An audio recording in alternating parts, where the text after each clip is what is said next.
When you look at this offense, what does it need to do? What does it need to improve on to be even more successful? We'll get into it in a minute, but you've won 6 of your last 7, I know.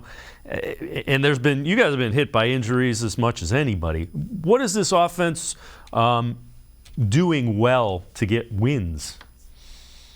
Right, Dave. And the tough part of the injuries that the Ravens sustained last year was that it's ultimately not Madden football. It's not a video game. Guys are still dealing with the repercussions. Ronnie Stanley has been in and out of the lineup. J.K. Dobbins has been in and out of the lineup. Gus Edwards, Lamar Jackson now at this point. So Mark Andrews has also been banged up throughout this season. So the Ravens have truly been a next man up offense.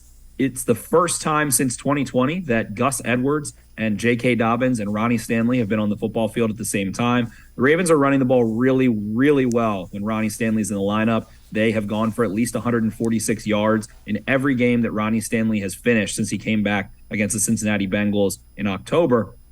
So the Ravens need to keep doing that, running the football. Rashad Bateman was a major, major devastating loss for what this offense looks to accomplish.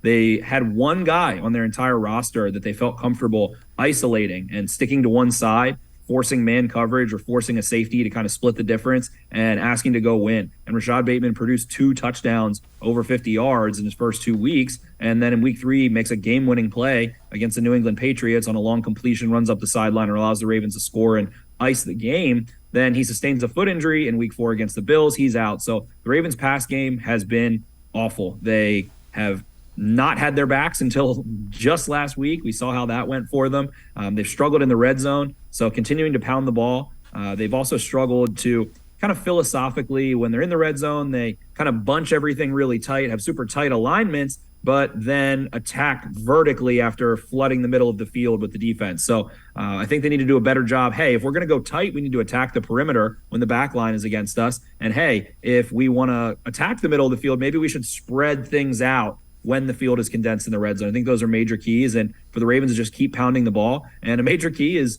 the injury gods, just letting them stay somewhat healthy, especially with their offensive line and running backs.